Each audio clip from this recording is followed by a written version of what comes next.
Budaya tulis.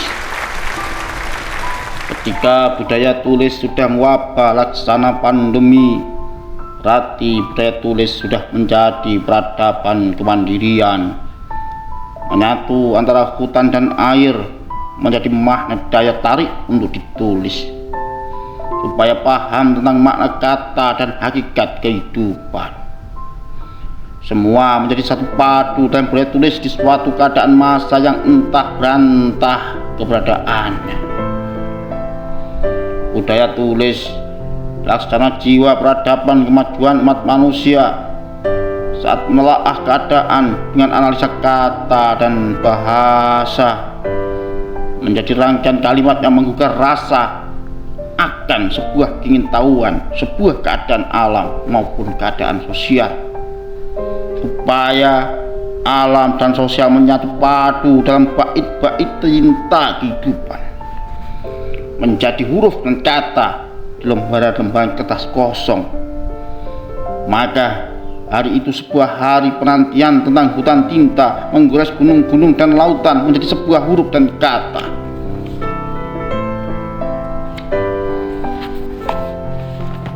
Sudah mempunyai peradaban daya tulis yang menakjubkan. Berarti budaya tulis sudah menjadi kebiasaan dalam ranah kehidupan. Saat menjelaskan keadaan melalui daya tulis, baik ditulis di lembaran kertas atau ditulis di pohon-pohon kehidupan, supaya manusia meraksara dan mampu menerjemahkan keadaan lewat huruf dan kata. Budaya tulis sebuah keadaan keniscayaan saat zaman sudah mulai berubah, seperti perubahan dari desa menjadi kota, dari pinggiran menjadi pusat peradaban atau sebaliknya. Maka hari itu daya tulis mulai tumbuh kembang laksana bunga mekar di taman-taman buku. Sungguh luar biasa saat buku menjadi pohon kerinduan manusia saat ingin membaca keadaan lewat huruf dan kata, dan sebuah hasil karya tulis yang terserat. Semilir angin masih sepoi-sepoi di pohon-pohon tinta. Udara pagi masih dingin-sedingin embun di puncak-puncak gunung. Itu juga budaya tulis terus mengakar di sebuah negeri saat negeri mulai menjelma menjadi peradaban yang maju.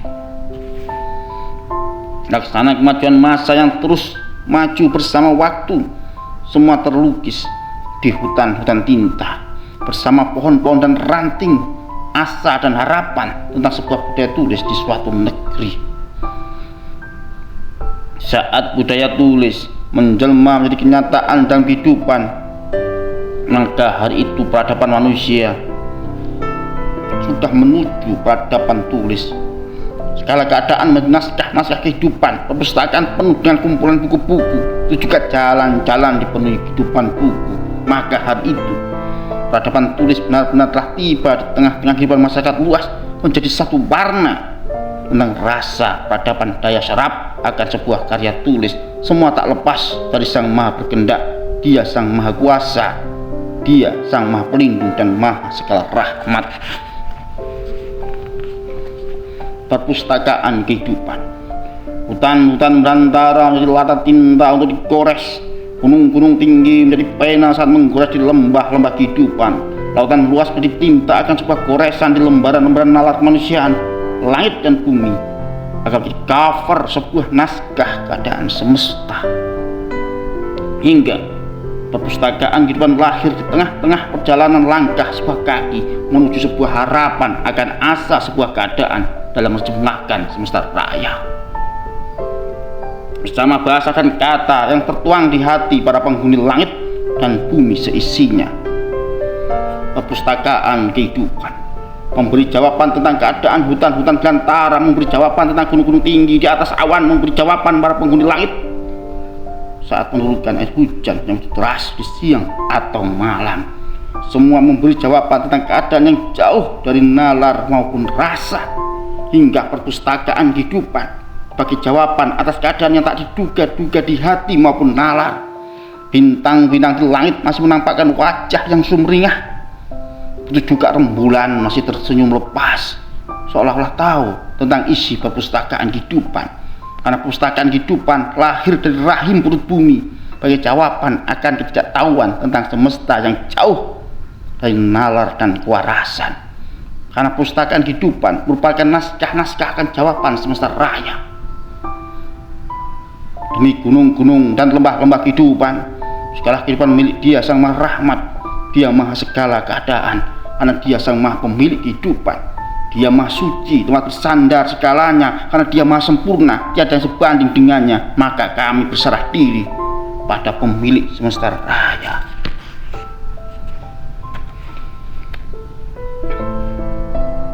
Para penulis berkumpul. Saat para penulis berkumpul, berebut kata dan bahasa untuk dijadikan lembaran-lembaran kertas kehidupan, maka kala itu tanah dan air menjadi saksi akan kemahiran para penulis saat menggores dan mengayunkan pena tepat di jantung kata dan di hati bahasa, hingga menjadi kalimat yang bernyawa saat dibaca dan disimak dan kata maupun bahasa. Saat dibaca dan disimak dari kata maupun bahasa, para penulis berkumpul menjadi satu warna kehidupan tentang jalan seorang penulis penuh lika-liku kehidupan terjal, tak jarang menghadapi hutan belantara bahasa. Sulit untuk dimengerti setiap goresan pena seolah-olah penutup, seolah-olah tertutup kabut tebal dan tak terlihat. Padahal di dalam kabut tebal itu persimpangan kata dan huruf yang setiap saat siap digores di pintu-pintu langit maupun di pintu-pintu gua.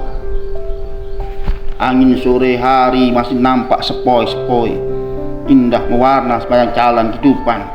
Matahari juga terlihat perlahan-lahan hilang di ujung barat. Begitulah keadaan semesta di sore hari yang berulang-ulang. Itu juga para penulis terus menggores pena hingga berkumpul ribuan halaman kertas, sampai tak terhitung huruf dan kata yang ditulisnya. Para penulis berkumpul, isyaratkan sebuah bahasa dan kata akan tumbuh kembang seperti bunga-bunga di taman, terus mekar dan akan nampak sebuah keindahan saat mata memandang. Sungguh, saat para penulis berkumpul akan terlahir sejarah baru bersama dengan bahasa negeri para penulis. Karena saat itu negeri sudah mempunyai budaya tulis yang tinggi, setinggi gunung-gunung menjulang, setinggi langit menggumpal di awan, setinggi mata tak mampu memandang. Namun hati dapat merasakan di setiap ketukan-ketukan huruf maupun kata, semua tak lepas dari Sang Maha Kuasa. Dia pemilik segala kehendak dan pemilik segala kehidupan.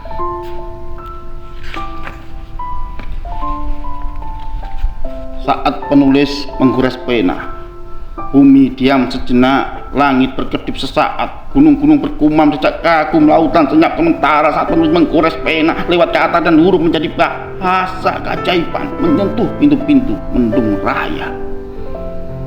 Ketika sang penulis menggores pena, memberikan makna pancaran keadaan semesta, mewarna sepanjang hayat kehidupan, menjadikan semesta damai sentosa di balik gemerlap dunia yang tak menentu.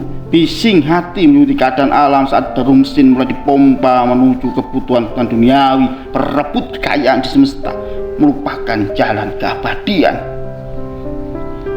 Karena hasrat nafsu sudah lelap angkara murka, serakah menjadi satu padu dalam warna, maka saat itu kata mengeja sebuah bahasa kehidupan, menyusuri puing-puing naskah yang terserak di lembaran-lembaran pintu hati. Gelap masih menutup matahari, karena gelap menggantikan keadaan antara siang dan malam. Maka hari itu sang penulis tetap mengayunkan tinta dengan goresan-goresan kelembutan menuju bahasa keabadian. Saat pena menggores di lembaran kertas, keadaan masih gelap gulita, namun pena menyusuri lewat cahaya-cahaya kecil, menembus gelapan malam hingga pena tetap bisa berjalan melalui celah-celah cahaya dari api kehidupan, supaya kehidupan tetap hangat di tengah-tengah negeri para penulis. Tanpa lelah, apalagi amarah, nafsu dan hasrat sudah beku. Kecuali nafsu dan hasrat untuk menulis, semua sudah tergaris dari Sang Maha Berkehendak. Dia pemilik segala kehidupan dan segala yang ada di semesta raya.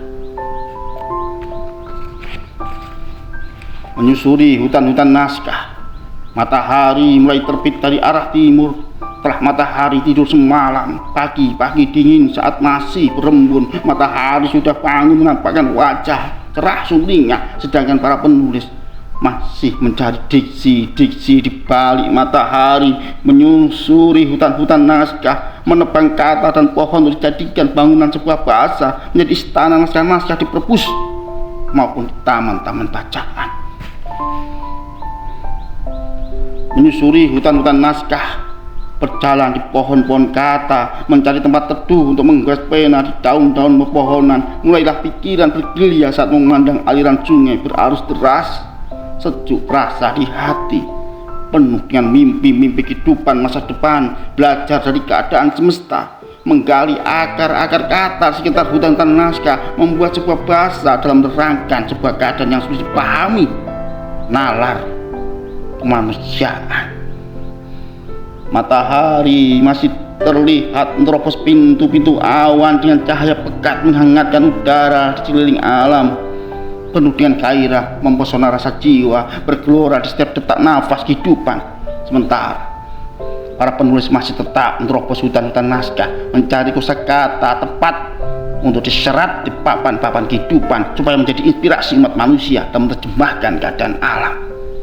Menyusuri hutan-hutan naskah bersama kawanan pena dan kawanan tinta untuk menggores tinta-tinta kehidupan dan memberikan nalar konstruktif pada para pembaca dan pemerhati keadaan. Semua tertulis di dinding-dinding hati dan jiwa saat ingin mengetahui keadaan semesta.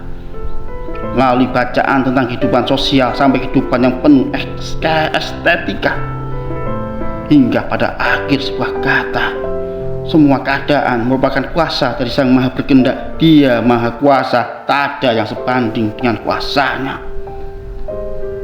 Dia Sang Maha Pencipta segala, sudah tertulis di firman dan sabda bahwa langit dan bumi adalah ciptaan Sang Maha Berkehendak, Maha Suci dan Maha Rahmat, tempat bergantung segala, tidak ada yang sepadan dengannya. Maka sudah waktu dan saat yang tepat kita selalu berpasrah hidup dan mati kepada Dia Sang Maha Hidup, memberi keberkahan dan kebahagiaan kepada semua ciptaannya. Karena Dia Sang Maha Lemah Lembut dan penuh kasih sayang. Semua tertulis di firman dan sabda. Negeri tua, ada sebuah cerita tentang negeri tua dihuni para penulis. Pandai mengeja bahasa di lembaran-lembaran kehidupan, juga pandai menulis pepohonan dan di batu-batu maupun dedaunan, menulis huruf dan kata menjadi bahasa keseharian, menulis filsafat sampai sastra, menulis sosial sampai keadilan, menulis hitungan besar dan laba sampai rugi, menulis kisah-kisah dari zaman purba sampai menulis tentang kisah-kisah yang masih tertimbun hutan belukar. Itulah Yaman di negeri tua, tempat wadah para penulis saat mengungkap isi hati dan keadaan pada masanya. Negeri tua, gambaran wajah negeri yang cinta pada ilmu tulis, tiap hari meluangkan waktu untuk menggores kata maupun bahasa. Dengan diiringi warna alam masih asli pada masa itu, hingga di negeri tua ada kabar tentang penulis filsafat yang begitu agung, mampu membedakan naskah kamuflase atau naskah sebuah fakta keadaan, hingga konon menghasilkan karya-karya yang penuh logika laksana hutan belukar dapat dipilah dengan rapi dan benar. Pohon sudah mulai merasakan kantuk yang berat dan air sudah terdengar nyaring, jering jering jering. Suara kodok sudah mulai redup bersuara. Sementara penduduk negeri tua sudah mulai terlelap sama malam, namun sang filosof masih terus menulis dan berpikir logika, mencari kebenaran kata dan mencoba membuat keadilan bahasa. Karena bahasa tentang sejarah sudah dikaburkan oleh kamuflase, maka logika akan bicara membedakan antara cerita real dengan cerita kamuflase. Upaya mampu membedakan antara fiksi dan non-fiksi. Jangan sampai fiksi dianggap non-fiksi atau sebaliknya non-fiksi dianggap fiksi. Negeri tua, tempat akhir para penulis fiksi dan non-fiksi, tempat lahir para filosof yang terus berpikir tentang keadaan semesta. Para penulis non-fiksi berusaha semaksimal mungkin menghasilkan karya ilmiah, sedangkan para penulis fiksi menata bahasa dan ropos gagasan-gagasan baru supaya bahasa dapat dicerna tidak hanya oleh logika, namun hati dapat merasakan di setiap goresan pena di lembaran-lembaran kehidupan. Negeri tua punya catatan sejarah peradaban para penulis dalam menerjemahkan keadaan. Semua tak lepas dari Sang Maha Wenang, karena Dia penguasa segala penguasa. Dia Maha Rahmat dan Maha Bijaksana. Tuhan para manusia dan raya, Dia Maha segala mengetahui keadaan.